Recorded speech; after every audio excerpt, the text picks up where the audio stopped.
Hi friends, நம்மளோட village கோடீஸ்வரன் channel வந்து 50K cross ஆயிடுச்சு. அதை செலிப்ரேட் பண்ணுற விதமாக 2 monthsக்கு ஒரு ஆஃபர் பண்ண போகிறோம். நம்ம சேனலில் வந்து பார்த்தீங்கன்னா வையம்பட்டி மட்டும் இல்லைங்க, வையம்பட்டியை சுற்றி 50 கிலோமீட்டர் கவரேஜ் பண்ணியிருக்கோம். எல்லா ஃபாலோவர்ஸுமே இந்த 50 கிலோமீட்டர் சரௌண்டிங்கில் தான் இருக்கீங்க. மெயினாக கரண்ட் ஃபாலோவர்ஸில் இருக்கீங்க. நம்ம சேனல் கிரியேட் பண்ணது ஜனவரி மந்த்து, ஜூன் மாதத்தில் நம்ம 50K கிராஸ் பண்ணியாச்சு. மெயினாக வந்து பார்த்தீங்கன்னா உங்களோட கடை ப்ரொமோஷனுக்கு வந்து பார்த்தீங்கன்னா 2000 நாங்கள் பண்ணி கொடுக்க போகிறோம் 2 monthsக்கு மட்டும். இன்க்ளூடாக வந்து பார்த்தீங்கன்னா ட்ரோன் ஷாட்டுமே நம்மள்ட்ட அவைலபிளாக இருக்குது. நம்மளோட ஃபாலோவர்ஸ் வந்து பார்த்தீங்கன்னா மெயினாக மணப்பாறை, துவரங்குறிச்சி, விராலிமலை, புத்தானத்தம், வையம்பட்டி இந்த ஏரியா ஃபுல்லாகவே இருக்கீங்க. தரங்கம்பட்டியுமே இருக்கீங்க.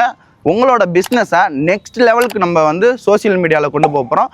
நம்மள்ட்ட வந்து பார்த்திங்கன்னா ப்ரொமோஷனை வந்து டிஃப்ரெண்ட்டாக பண்ணிக்கிட்டு இருக்கோம். எப்படின்னா கேம் மாதிரி கன்வெர்ட் பண்ணி நம்ம அந்த ப்ரொமோஷன் நெக்ஸ்ட் லெவல் கொண்டு போயிட்டு இருக்கோம் இன்ஸ்டாகிராமில். அப்புறம் என்னங்க, உங்களோட ப்ரொமோஷன் நெக்ஸ்ட் லெவல் கொண்டு போகிறதுக்கு நம்மளோட கான்டாக்டை கால் பண்ணி நெக்ஸ்ட் உங்கள் பிஸ்னஸை டெவலப் பண்ணுங்கள். பாய் ஃப்ரெண்ட்ஸ், வில்லேஜ் கோடீஸ்வரனை மறக்காமல் ஃபாலோ பண்ணிக்கோங்க.